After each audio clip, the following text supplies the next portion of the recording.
A long time ago, we made a list of the 10 best characters that DC and Marvel had essentially copied from each other. Now we're revisiting those with 10 new pairs of copycats here today.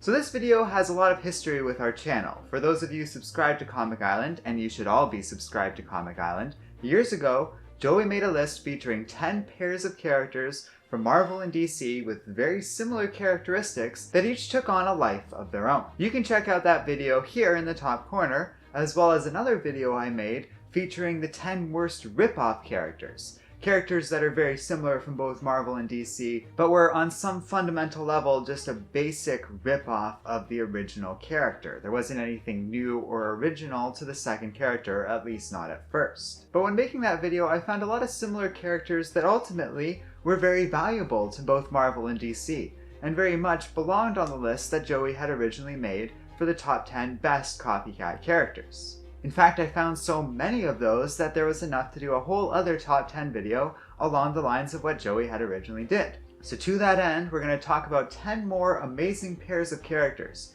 each of which are similar to each other, but are so valuable to Marvel and DC and are so original in their own right and distinct from one another that I couldn't imagine either company without both characters being featured in their individual universes. So let's begin with Number 10, the Imperial Guard and the Legion of Superheroes. First up is a pretty funny story overall. Artist David Cockrum, who had earned his name in the comic book industry with his work on the Legion of Superheroes, had left DC to go and work with Marvel. But David clearly had a lot of love and experience drawing for the Legion and wasn't ready to let it go. As a result, in Uncanny X-Men number 107, the Imperial Guard was introduced.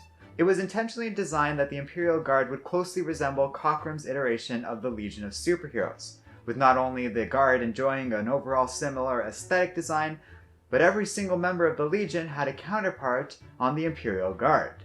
So Saturn Girl was replaced by Oracle, Brainiac 5 was replaced by Mentor, Superboy was replaced by Gladiator, and so on and so forth. It's an entire team of copycats, and I find it all pretty adorable. Pretty quickly though, both teams ended up going in their own direction, with new members introduced to the Imperial Guard who had no Legionnaire counterparts, and looking over both teams, I'm glad they each exist in their own universes. They are often overlooked characters, but if you ask me, there's a lot of value hiding away in both teams, and that's why they ended up on the number 10 spot. Number 9, Dr. Fate and Doctor Strange. This one is pretty straightforward. We have two magical characters, each with a very similar role in their respective fictional worlds. Dr. Fate is the original for the record, but Doctor Strange was created over 20 years later and can hardly be called a ripoff.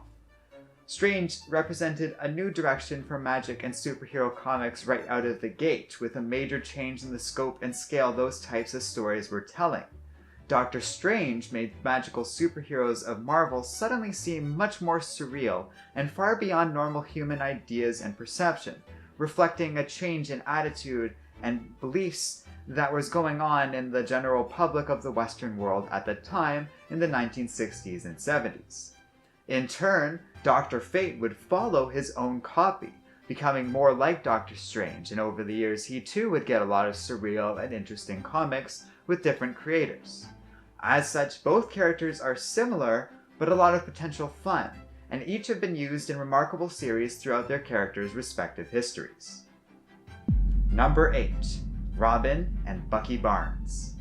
Next up is one that might not seem too obvious at first, but is pretty clear-cut. Robin was introduced in 1940 and already was a pretty big hit in the form of a sidekick. On the other hand, Bucky Barnes was created in 1941.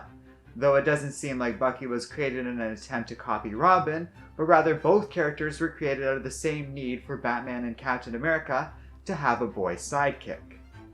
The fact that Bucky was serving on the front lines of World War II and Robin isn't, is a pretty significant difference, but it's hard to ignore the resemblances beyond that. Both are former sidekicks who were originally pretty innocent kids that just wanted to do good in the world, only for them to take on roles as grown adults in later years with super spy qualities and a far darker design and aesthetic baked into their characters as the decades would go on. Number 7. Ant-Man and the Atom. This is another one that's pretty clear to me. The original Atom was introduced in 1940 in the form of Al Pratt, but was only heavily used by DC when the Silver Age version, named Ray Palmer, appeared in 1961. Only a year after that, Marvel introduced their own shrinking superhero in the form of the first Ant-Man, Hank Pym, in 1962. Though Ant-Man has always been more insect-themed, while the Atom has always been more associated with molecular scaling, both characters have been pioneers in exploring worlds that exist on a subatomic scale. Both have been mainstays for the Avengers and the Justice League, respectively, and both have similar specifics when it comes to the details of their superpowers. They would also even go on to struggle with their original benign personalities as the years went on. Hank would begin to develop these darker impulses that he's now famous for, while Ray's dedication to superheroics would systematically destroy his personal life over the years.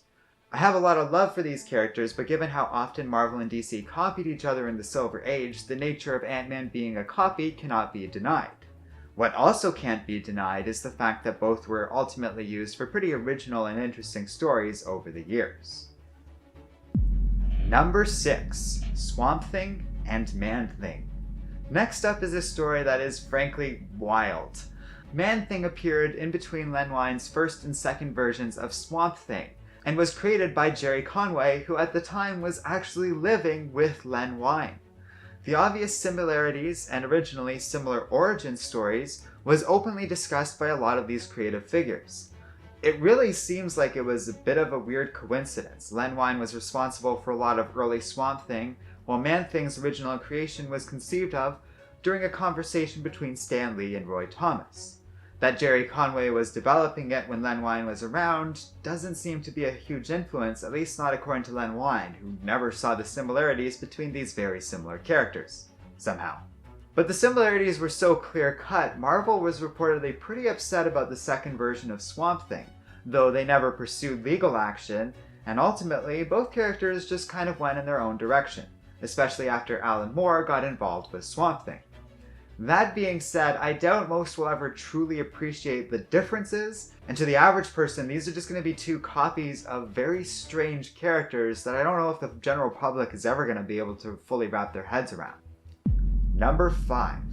Hank Henshaw and Mr. Fantastic.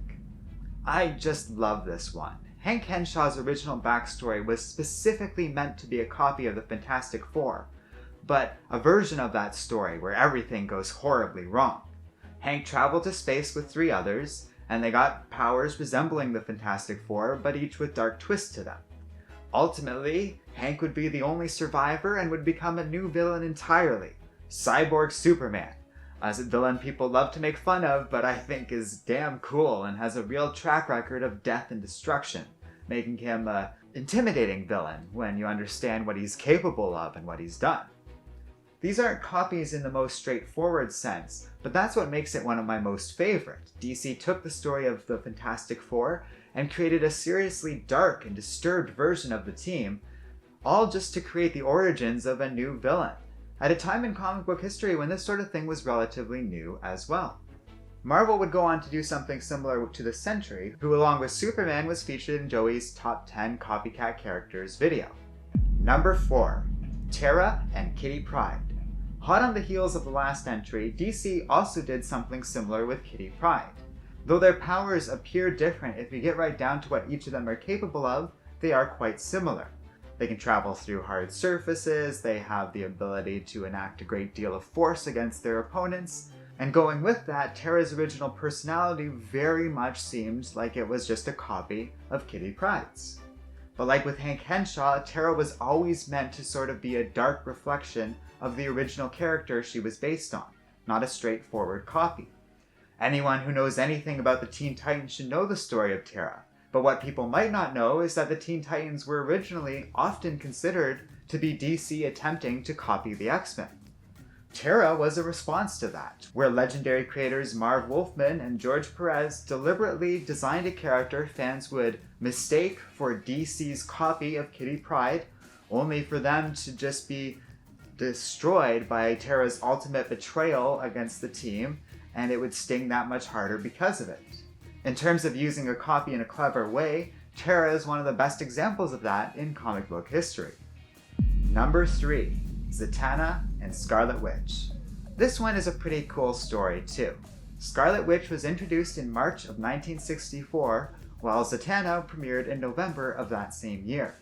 The timing and the similar nature of these two characters has made many think that Zatanna was an attempt to piggyback off of Scarlet Witch's success as a new character. Whether or not that is the case doesn't really change the fact that these are two magical-based female characters with a long association with the main teams of Marvel and DC.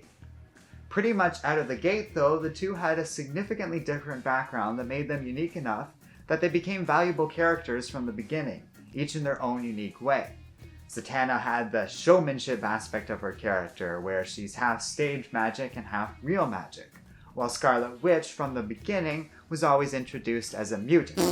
And as such, the fact that Scarlet Witch is a mutant thus makes her a distinct and different character. Number 2. Thanos and Darkseid.